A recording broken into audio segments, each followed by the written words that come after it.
আমি এখন এমন একটা দ্বীপে আছি যেখানে শুধু সাপেদের রাজত্ব, কিন্তু আমি এর থেকেও ভয়ঙ্কর জায়গায় যাব, যেমন বরফে ঢাকা একটা খাড়া পাহাড়ে উঠবো। আমি পড়ে যাবো, আমাকে নামাও নামাও। এমন একটা রাস্তায় গাড়ি চালাবো যেখানে প্রচুর মানুষ মারা গেছে। আমরা মৃত্যু থেকে আর 7 ইঞ্চি দূরে আছি। ভয়ঙ্কর শার্কদের সাথে কেজ ছাড়াই সুইমিং করব এবং আরো অনেক কিছু। আর শুরু করব এই কেজ থেকে, একটা আফ্রিকান সাফারির মাঝখানে যেখানে অনেক সিংহ, চিতা, হিপো এবং আরো অনেক প্রজাতি যেগুলো আমাদেরকে মেরে দিতে পারে। আমরা এটা কেন করছি? কারণ আমরা পৃথিবীর সব থেকে ভয়ানক 5টা জায়গায় যাব। আমি একটা সিংহ দেখতে পেয়েছি। ও মাই গড, এটা আমরা কেন করছি? আর যাতে সিংহরা আমাদের কাছাকাছি আসে তাই আমি অনেক মাংস এনেছি। এবং কেজের চারপাশেও ঝুলিয়ে দেব। ভাই আমরা বেঁচে ফিরবো তো? কিন্তু আসলে যে কারণে এই জায়গাটা বেশি ভয়ঙ্কর সেটা হলো সূর্য ডুবে যাবার পরে আমরা দেখতে পাই না, কিন্তু ওরা দেখতে পায়। জিমি, ওদিকে দুটো সিংহ রয়েছে।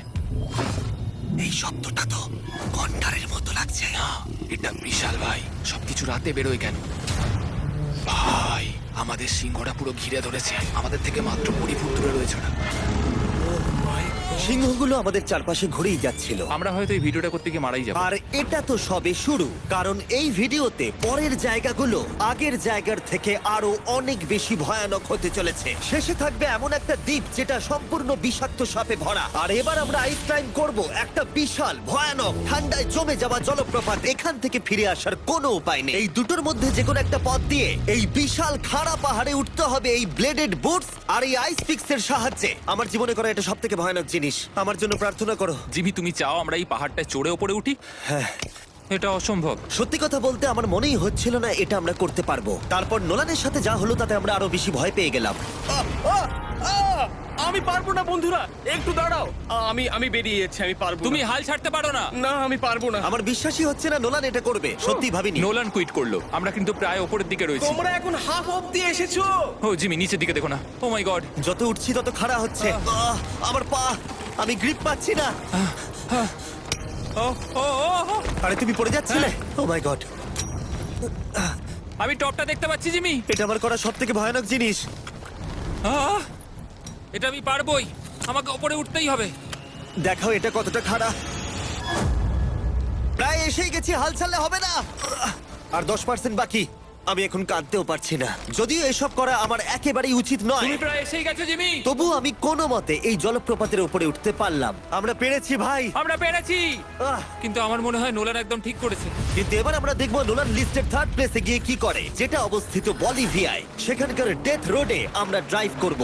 আর এখন আমরা রয়েছি পৃথিবীর সব থেকে বিপজ্জনক রাস্তায়। এই জায়গাটা যে কোনো স্কাই স্ক্রিপারের থেকে অনেক বড়। আমি বুঝতে পারছি না আমরা কেন এখানে এলাম। মিথ্যে বলছি না, এই রাস্তায় অনেকজন মারা যাওয়ার কারণে এই রাস্তাটা 1 যুগ আগেই বন্ধ করে দেওয়া হয়েছিল। এই রাস্তায় গড়ে প্রতি বছর 300 জন মারা যেত, কিন্তু আমাদের কাছে গভর্নমেন্ট পারমিশন রয়েছে, তাই আমরা এই রাস্তা দিয়ে যেতে পারি। পারমিশন না পেলে খুব ভালো হতো। চিন্তা করো না, কিচ্ছু হবে না, না। আমার তো চিন্তা হচ্ছে।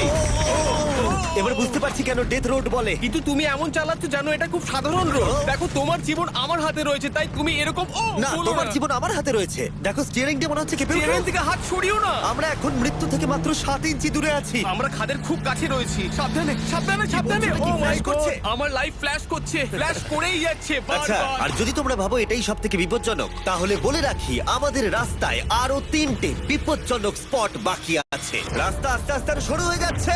এই জায়গাটা কিন্তু খুব সাবধানে চালিও। Oh my God! দেখো ওই জায়গাটা টায়ার কিন্তু মাটিতে থাকবে না, দেখতে পাচ্ছো? হ্যাঁ, সেটা আমি দেখতে পাচ্ছি। ও মাই গড, দেখো খাদটা ও, কতটা দাঁড়াও। গভীর।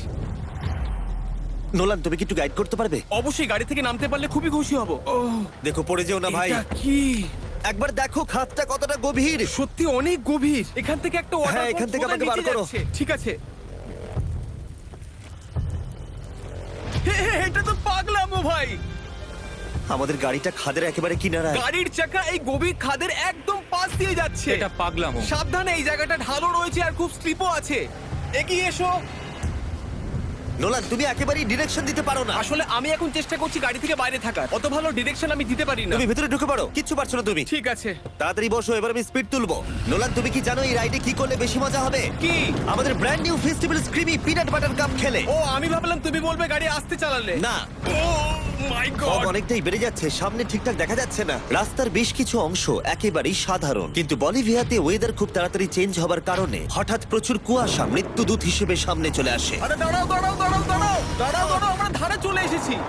আমি ভালো করেছি তো? না, আর একটু হলে কিন্তু আমরা পড়ে যেতাম। খাদের খুব কাছে আছি। ঠিক আছে, তাহলে এদিক দিয়ে বের করি। ঠিক আছে। একটু দূর দিয়ে চলো। হ্যাঁ, আরে ঠিক আছে। ওটা কিসের আওয়াজ হচ্ছে? আমরা অনেক কাছ দিয়ে যাচ্ছি। আমি ভাবলাম সবকিছু একসাথে মিক্স করি আর বের করি আমাদের নিজেদের ফেস্টিভ্যাল কাপ। এই কাপের সব থেকে ভালো জিনিস হলো আমরা পিনাট বাটার জার থেকে সরাসরি বের করে ইউজ করি। দেখো কতটা জ্যাব আছে, এটা দারুণ খেতে। এছাড়াও এর মধ্যে আমরা ফেস্টিভ্যালস চকলেট দিয়েছি। তোমরা হয়তো জানো না, ফেস্টিভ্যালস এর কৃষকদের আমরা যথেষ্ট পারিশ্রমিক দিই। আমরা ফেয়ার ট্রেড সার্টিফাইড বিন ব্যবহার করি। আমরা একেবারেই শিশু শ্রমিক সমর্থন করি না। ও মাই গড, এই তিনটে জিনিসই কোনো আমেরিকান চকলেট কোম্পানি করে না। নোল্যান্ড, হ্যাঁ, এক যুগ তো কেটে গেছে, দেখে নাও ব্রিজটা ঠিকঠাক আছে কিনা। ঠিক আছে। আমি শিওর হতে চাই যে এটা ভেঙে পড়বে কিনা, কারণ আমি মরতে চাই না। নোলান, ব্রিজটা পরীক্ষা করো, সব ঠিক আছে? হ্যাঁ, ঠিক আছে। বিগ চকলেট তাদের কৃষকদের মজুরি কম দেয় আর শিশুদের দিয়ে কাজ করায়। শুধুমাত্র পশ্চিম আফ্রিকাতেই লক্ষ লক্ষ শিশু শ্রমিক রয়েছে যারা কোকো ফার্মে কাজ করে। তাই তোমাদের এটা খাওয়া উচিত শুধুমাত্র স্বাদে দারুণ বলেই নয়, বরং চকলেট ইন্ডাস্ট্রিকে একটা বার্তা দেওয়ার জন্য। তোমাদের কৃষকদের যথেষ্ট পারিশ্রমিক দাও আর শিশু শ্রমিক প্রতিকার করো। এটা তো পাগলামো ভাই। আমরা ডেথ রোড সার্ভাইভ করলাম। এখন অবধি আমরা সার্ভাইভ করেছি, কিন্তু পরের বোনাস প্লেসে কার্ল আর নোলান শার্কে ঘেরা সমুদ্রের একেবারে মাঝখানে যাবে। আর কিছু কারণবশত জলে কেজের মধ্যে থাকবো না। হ্যাঁ, ইউজুয়ালি আমরা এটাই ব্যবহার করি, কিন্তু এবারে আর করব না। এখানকার শার্কগুলো অতর্কিতে আক্রমণের জন্য বিখ্যাত, আর এটাই এই জায়গাটাকে ইউএস এর সব থেকে বিপজ্জনক করে তুলেছে। বিশ্বাসই হচ্ছে না আমরা এটা করতে চলেছি। ও মাই গড, এগুলো তো অনেক বড় শার্ক। ও মাই গড। ভাই, আমরা এটা কেজ ছাড়া কেন করছি? ভাই, তোমার পেছনে পেছনে। ও মাই গড, এটা অনেক বড়। নোলান, এক্ষুনি ভাই, নামো। আমার ইচ্ছা করছে না, আমি যেতে চাই না। সত্যি আমি মরতে চাই না ভাই, মরতে চাই না। ও মাই গড, এটা তো অনেক বড়। ঠিক আছে, ঠিক আছে ভাই, এই শার্কগুলো তো দ্বিগুণ বড়। আমি আর যাচ্ছি না, হয়ে গেছে। কিন্তু দ্বিতীয় বিপজ্জনক জায়গার কাছে এটা কিছুই নয়, যেটা অবস্থিত অ্যামাজন রেন ফরেস্টের একেবারে মাঝখানে। এখানকার সৌন্দর্য দেখে বোঝা যাবে না জায়গাটা কতটা বিপজ্জনক, কারণ কিছু মুহূর্তের মধ্যেই এই জায়গাটা এরকম থেকে এরকম হয়ে যেতে পারে। একটু ঝড় বৃষ্টি হলেই এখানে জলস্রোত নেমে আসে এবং গোটা এলাকা ভাসিয়ে দেয়। আর আজকে আমরা দেখব গোকটা ক্যাটারাক্ট ওয়াটারফল, যেখানে জলস্রোত নেমে আসছে 1000 ফুট ওপর থেকে নিচে জলাশয়ের মধ্যে। আর এই মেঘলা দিনে আমার সাথে এসেছে এই যে এরা। এ হলো হেজ, 70 দিন জঙ্গলে কাটিয়েছিল। এ হলো বেলি, যে কিউবে 100 দিন কাটিয়েছিল। আমরা এখন অনেক ভয়ঙ্কর জিনিস করতে চলেছি, যেখানে মৃত্যুর সম্ভাবনাও আছে। না মানে দাঁড়াও, সেটা এসো, ছিল এসো, না। এসো তোমরা, চলো যাওয়া যাক। আর অনেকক্ষণ পরে আরো অনেকক্ষণ পরে সাবধানে। সব থেকে পিচ্ছিল জায়গায় ট্রেক করা, বিশাল খাড়া জায়গায় যাওয়া যেখানে এখনো মানুষের পা পড়েনি। বেঁচে গেছি। আমরা শেষ পর্যন্ত গন্তব্যে এসে পৌঁছলাম। এটা একটা ওয়াটারফল, দেখতে পাচ্ছ তোমরা? মানে একবার যদি স্লিপ খেয়ে দারুণ পড়ো লাগছে। তাহলে তোমরা শেষ। আর গাইডের সাহায্যে আমরা নদীটা সুরক্ষিতভাবে পার করলাম। এই দেখো, উই! আর তারপরে আমরা কিছু দড়ি সংগ্রহ করলাম, যাতে আমরা ওয়াটারফলের নিচ অব্দি দেখতে পারি। নিচ দেখতে পাচ্ছ? ওয়াও, এটা দারুণ লাগছে। হা! কিন্তু যেমনটা আমি আগে বলেছি, এই জায়গাটা দেখতে যতটা সুন্দর, এক মুহূর্তের ব্যবধানে এটা প্রচন্ড ভয়ঙ্কর হয়ে উঠতে পারে। এখন বিশাল পরিমাণে ঝড় বৃষ্টি শুরু হয়ে গেল। এই জন্যই এটাকে পৃথিবীর সব থেকে ডেঞ্জারাস প্লেস বলা হয়। এই ওয়াটারফলটা এখন আস্তে আস্তে অনেকটা ছড়িয়ে যাবে, অনেকটা জল বেড়ে যাবে, সবকিছু ভাসিয়ে দেবে। এখানে এখন জল অনেক বেড়ে যাবে আর আমাদের বেরোতে হবে। আমরা কি রোপগুলো ব্যবহার করে ওয়াটারফলের পাশ দিয়ে নিচে নামবো? না, একদমই নয়, এটা খুবই বাজে আইডিয়া জিম। আমরা এখন জঙ্গলের মাঝে ফেসে গেছি, এটা তো বাজে ব্যাপার। কত রিস্ক আছে। জিমির দিক দিয়ে কিন্তু কাদা আসছে, অনেক কাদা। আর যে কোনো মুহূর্তে এখানে বাজও পড়তে পারে। আর সত্যি আমি চাই না তুমি মরে যাও। ও, তাই আমাদের ইউটিউব ভিডিও এমার্জেন্সি অপারেশনে বদলে গেল। একটাই উপায় আমরা বেরোতে পারবো, একই পিচ্ছিল এবং খাড়া পথ দিয়ে আমাদের ফিরতে হবে। আর কিছুক্ষণ বৃষ্টি হলে এই জলস্রোত সবকিছু ভাসিয়ে দেবে। তোমরা দেখতে পাচ্ছ জলের পরিমাণ অনেকটা বেড়ে গেছে, আমাদের রাস্তাও ব্লক হয়ে গেছে। আমাদের এই দড়ির সাহায্যে বেরোতে হবে, অনেকটা সময় লাগছে। তোমাদের মনে আছে যখন আমি এই নদীটা পার করছিলাম আর হাসছিলাম? হুই! এখন আর একদম হাসি পাচ্ছে না। আমার সত্যি খুব ভয় করছে যদি আমি পড়ে যাই। এই যে সেই ওয়াটারফল যেখানে আমি তলিয়ে যাব। জলের স্রোত দেখো, মানে দেখো, আমি মজা করছি না। এই দড়িটা ধরো আর নিজেকে ঠেলে ওপরের দিকে ওঠো। আমাকে মরতে দিও না। আর অনেকক্ষণ পরে জল আর কাদার বন্যায় ট্রেকিং করে আমরা এই পাহাড় থেকে প্রাণে বেঁচে ফিরলাম। এখন আমরা পৃথিবীর সব থেকে মারাত্মক জায়গায় যেতে চলেছি। আমাদের লিস্টে পৃথিবীর ভয়ঙ্করতম জায়গার মধ্যে 1 নম্বর। আর এই ভিডিওটা সব থেকে ভালোভাবে শেষ করার জন্য আমরা এসেছি পৃথিবীর সব থেকে বিপজ্জনক আইল্যান্ডে। কেন এমন আইল্যান্ডে আছি যেখানে কিলিং মেশিন ভর্তি? মনে হয় আমরা মরবো। Bye bye. এখন থেকে অফিসিয়ালি আমরা কাল অবধি আছি। এটা সত্যি, আমরা পৃথিবীর সব থেকে বিপজ্জনক আইল্যান্ডে সারা রাত কাটাবো। আর আমাদের প্রতি পদক্ষেপে থাকবে অজস্র সাপ। শুধুমাত্র স্পেশালাইজড পোশাক আমাদের বাঁচাবে এই সমস্ত ভয়াবহ বিষধর সাপের হাত থেকে। যে কোনো জায়গায় সাপ থাকতে পারে, তাই না? হ্যাঁ, জিমি, কি হবে যদি কোনো সাপ আমাদেরকে কামড়ে দেয়? বেসিক্যালি যেই বিষ তোমাদের রক্তে এসে মিশবে, তোমাদের স্কিনের কালার চেঞ্জ হয়ে যাবে আর 1 ঘন্টার মধ্যে তোমরা মারা যাবে। এটা খুবই ভয়ের বিষয় যে আমি যে কোনো সেকেন্ডে মরে যেতে পারি। এটা পাগলামো ভাই। গোটা আইল্যান্ডটা কিলিং মেশিন দিয়ে ভর্তি। এটা কিন্তু দারুণ ব্যাপার।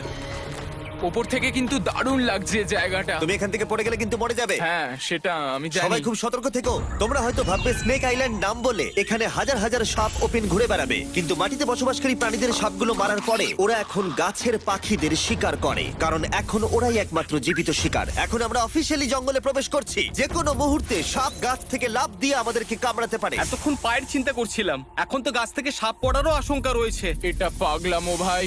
ও ও ও, কি হলো? এখানে একটা আছে, আমার মুখের সামনে ছিল। এই সমস্ত সাপেদের ধরে বিজ্ঞানীরা তাদের বিষ বের করবে, আর সেটা দিয়ে তারা অ্যান্টি ভেনম তৈরি করবে। দাঁড়া, ওটা বিষধর। হ্যাঁ তার মানে ওটা আমায় কামড়ালে আমি মরে যাব? হ্যাঁ, ভালো করে কিন্তু ধরে রাখবে। এটা একটা বাচ্চা। ও না না, এ তো হারিয়ে গেল। তুমি এটাকে ফেলে দিলে?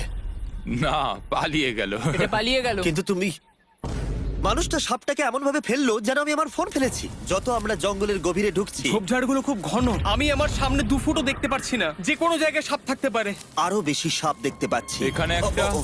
আর ওখানে একটা। এবার কিন্তু ছাড়বে না, ঠিক আছে? ঠিক আছে। তাড়াতাড়ি ভিতরে ঢুকিয়ে দাও। এই সাপের বিষ কতজন মানুষের জীবন বাঁচাতে পারে? প্রায় 1000 জনের। ও, এটা তো অসাধারণ। সারা বিশ্বের যত অ্যান্টিভেনম পাওয়া যায় তার 90% ব্রাজিল থেকেই পাওয়া যায়। তার মানে হলো যতগুলো সাপ আমরা ধরবো তত হাজার মানুষের জীবন বাঁচবে। জিমি, ওখানে আরেকটা সাপ রয়েছে।